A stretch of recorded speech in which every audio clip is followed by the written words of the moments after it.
Audiolibros en 15 minutos. Suscríbete al canal y explora un nuevo libro cada día.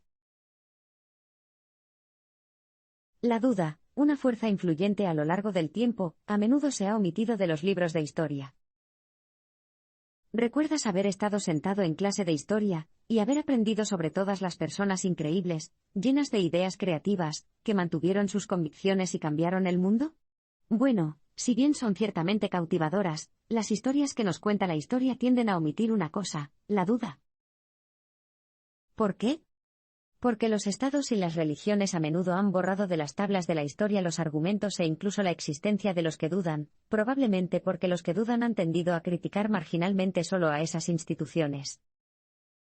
Naturalmente, un estado o una religión no querrían dar mucho crédito a estos detractores, y evitarían reconocerlos siempre que fuera posible.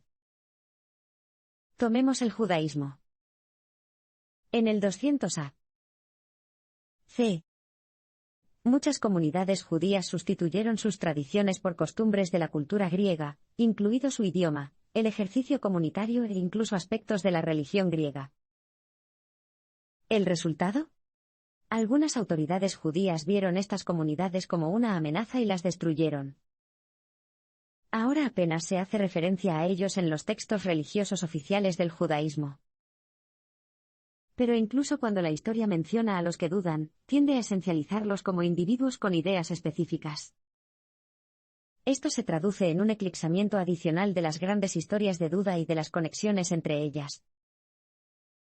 De hecho, incluso es posible que un historiador de formación como el autor pase por alto las señales de duda. La historia de la duda siempre estuvo en su visión periférica mientras trabajaba en otros proyectos, y tardó tiempo en centrarse en ello. No fue hasta que vio la gran cantidad de escépticos a lo largo de la historia, y cómo sus ideas se influenciaban unas a otras, que se le ocurrió la idea de escribir un libro sobre el tema. Y es una suerte para ti que lo haya hecho, porque la historia de la duda abarca tanto a pensadores muy abstractos como desconocidos, así como a algunas de las mentes más brillantes que jamás hayan existido.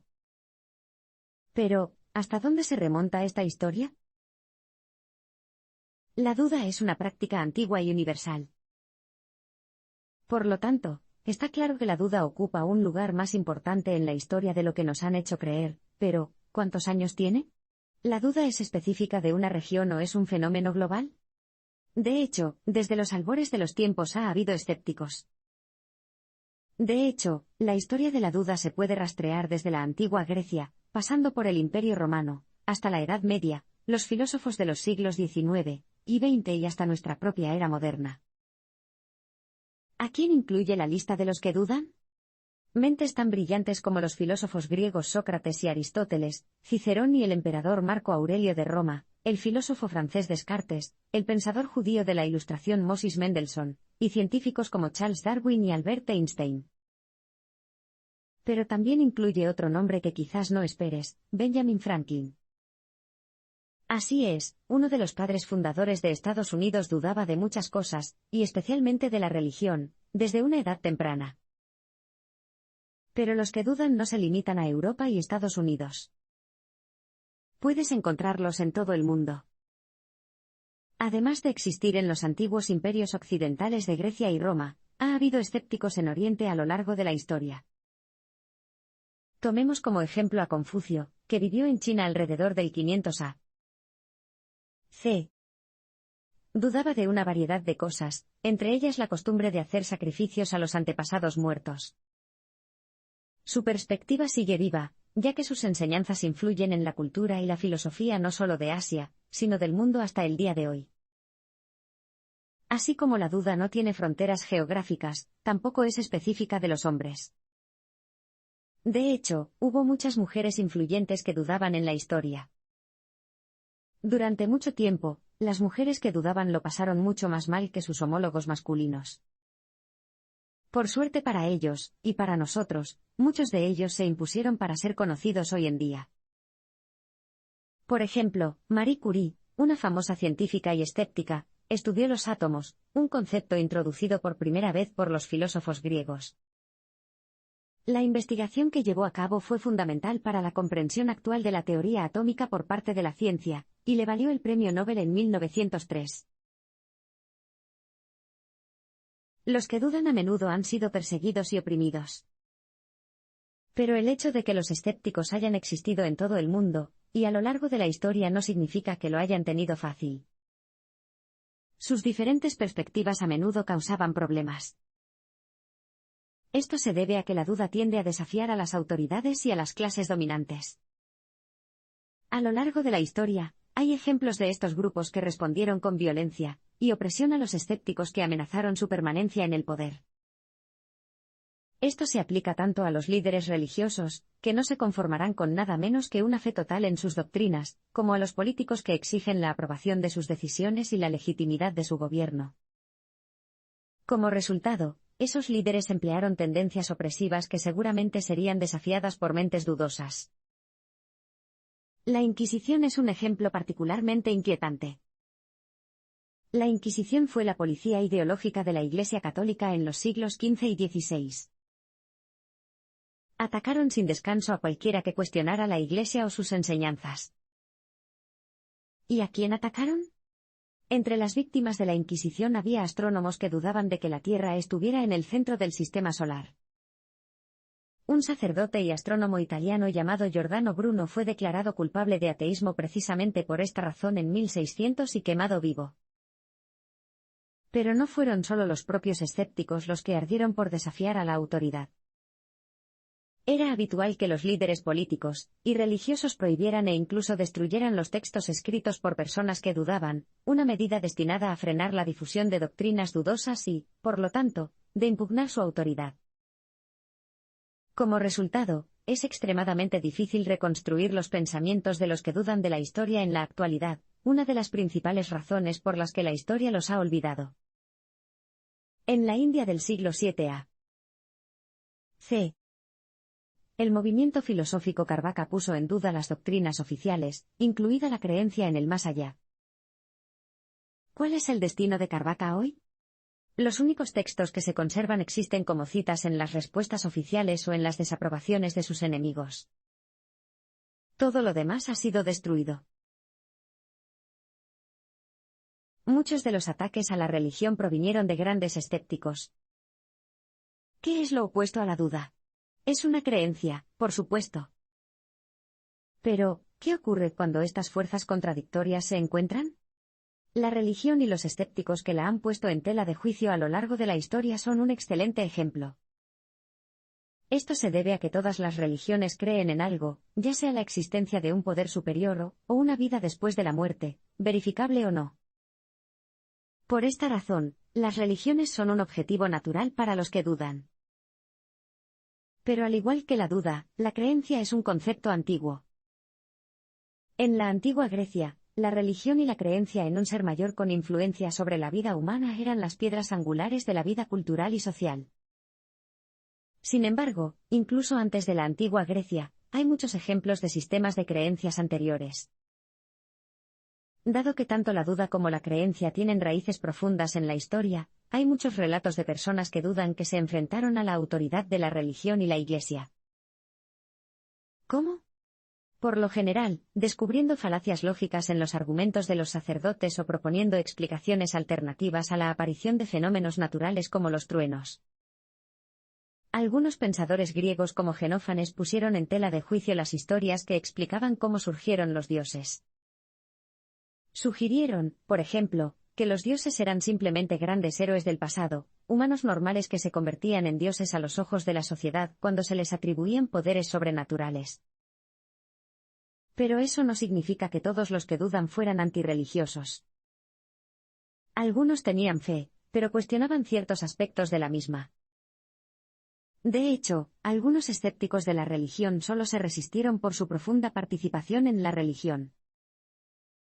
Martín Lutero puso en tela de juicio las enseñanzas de la Iglesia Católica, sobre todo en 1517, cuando clavó una lista de sus 95 tesis en la puerta de una iglesia. Sin embargo, las críticas de Lutero no fueron un intento de derribar a la Iglesia, sino más bien de ayudarla a superar lo que él veía como sus defectos. Como resultado, muchas de sus intenciones se hicieron realidad con la fundación del protestantismo. Las religiones a veces han incorporado la duda para abordarla. Así que las religiones y los que dudan a menudo han estado en desacuerdo entre sí. Pero, ¿cómo manejaron las instituciones religiosas esta feroz oposición? Se aplica el clásico adagio: si no puedes vencerlos, únete a ellos. Y si eso no funciona, haz que se unan a ti. Las religiones lograron esto incorporando la duda, una emoción universal, en sus enseñanzas. Porque todos, incluso los creyentes más devotos, a veces dudan y la religión no podría ignorar este hecho. Cuando Jesucristo resucitó después de su crucifixión, la Biblia dice que un apóstol llamado Tomás cuestionó si Jesús había resucitado realmente o no. Dijo que solo lo creería cuando pudiera estar ante Jesús y sentir sus heridas. Pero la Biblia tiene aún más historias de duda. De hecho, uno de los mejores ejemplos de duda en la religión proviene del libro de Job del Antiguo Testamento. ¿Qué es eso? La historia de Job, que aparece en todas las religiones judeocristianas, es la siguiente: Job es un hombre feliz con una gran familia, una casa admirable y muchas otras posesiones mundanas. Además de ser acomodado, Job también es un hombre piadoso que participa en servicios religiosos y dona regularmente a obras de caridad. Pero un día Dios pone a prueba a Job quitándole todas las cosas que le dan felicidad. No es hasta que Job pierde a su familia y todo lo que posee que se enfrenta a Dios, y se pregunta si es realmente justo y misericordioso. Así que Dios aparece y responde a la dudosa pregunta de Job. El hecho de que un gran escéptico tenga un libro de la Biblia dedicado a él es un testimonio de la importante función que desempeña la duda, y la lucha contra ella, en las doctrinas religiosas. La historia de Job representa a todas las personas que podrían cuestionar a un Dios omnipotente que permite el mal y la injusticia en el mundo. En raras ocasiones, la duda ha sido incluso la base de religiones completamente nuevas. Por lo tanto, ya sabes cómo la duda y la religión lucharon y cómo a veces colaboraron, pero en ciertos casos la duda sobre las viejas doctrinas realmente formó nuevas religiones. Esto se debe a que la duda no tiene por qué ser destructiva. Algunos escépticos han señalado los defectos de una religión, y la han utilizado como trampolín para crear una nueva religión que prefieran. Tomemos como ejemplo a Siddhartha Gautama, más conocido como Buda, quien desafió el hinduismo y, en el proceso, formó una fe completamente nueva. Buda dudaba de que la inanición ayudara a las personas a alcanzar la iluminación, aunque era una técnica común entre los monjes hindúes. En cambio, propuso encontrar un cómodo punto medio entre la gula y la inanición. Pero incluso si la duda no forma una nueva religión, sigue cumpliendo la función crucial de renovar la relevancia de la Iglesia. Porque si bien es importante conservar ciertas tradiciones, todas las iglesias deben ser maleables para evitar la obsolescencia. Es por eso que los que dudan, como Martín Lutero, que señalan las cosas que necesitan un cambio, pueden ser útiles para la Iglesia. De hecho, la duda puede servir como base para las creencias religiosas. Esto se debe a que la duda y la religión no están del todo reñidas, y algunos que dudan pueden examinar las religiones con un ojo crítico y, al mismo tiempo, mantener su fe. Muchos textos filosóficos griegos, como los del incrédulo Aristóteles, solo sobrevivieron gracias a pensadores musulmanes como Yaqub ibn Ishaq al-Kindi, que los utilizó en argumentos religiosos en el 800 d.C. Un hecho que le obligó a traducirlas y copiarlas.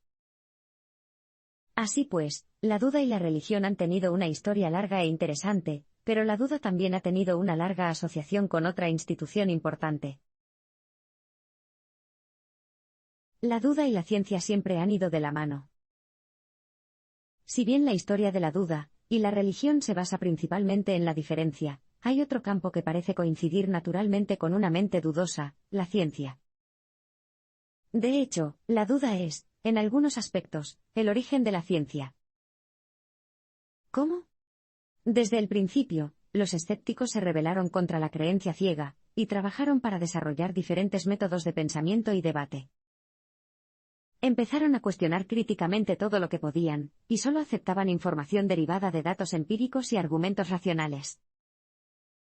Por ejemplo, el filósofo griego presocrático Tales, conocido como el primer filósofo occidental, comenzó por dudar de las explicaciones tradicionales y desarrolló sus propios métodos científicos.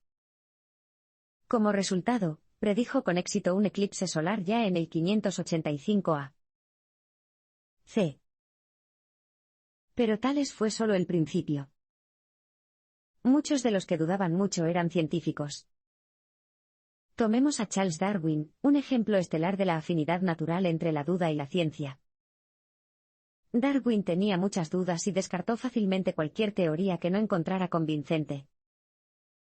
Como resultado de su mente abierta, comenzó a darse cuenta de que las observaciones que registró durante sus viajes contradecían las teorías tradicionales sobre la herencia. A partir de ahí, utilizó la observación científica precisa para desarrollar su teoría de la evolución.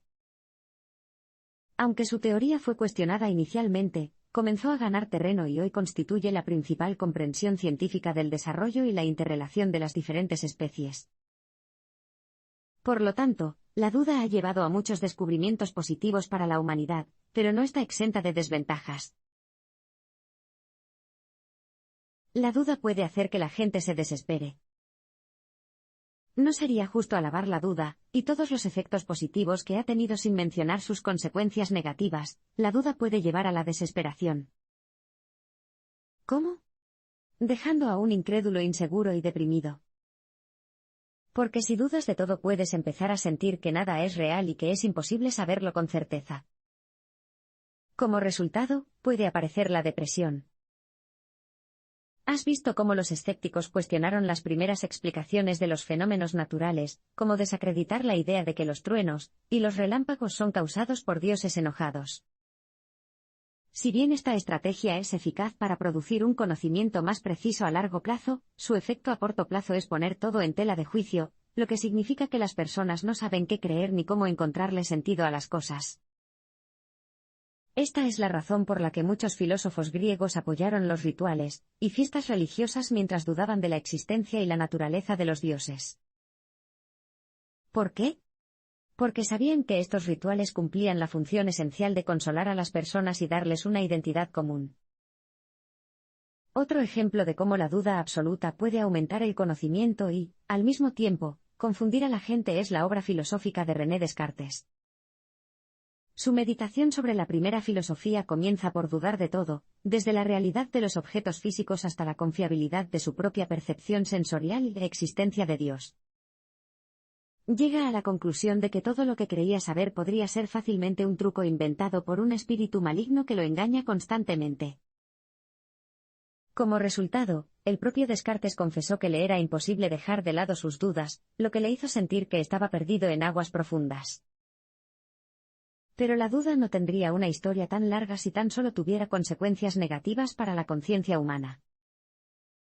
Entonces, ¿qué ha logrado para la humanidad? La duda tiene mucho potencial para influir positivamente en tu vida. Tener dudas no es necesariamente negativo. Hay una serie de cosas y sentimientos positivos que la duda nos puede traer. Echemos otro vistazo a las reflexiones filosóficas de Descartes. Su ejercicio aparentemente deprimente e inútil en realidad resultó tener resultados positivos. ¿Cómo? Descartes se dio cuenta de que su duda confirmaba al menos una cosa: él existía. Porque si no lo hubiera hecho, no habría podido dudar de todas las cosas que hizo. Sin embargo, hay otras ventajas de las que dudar.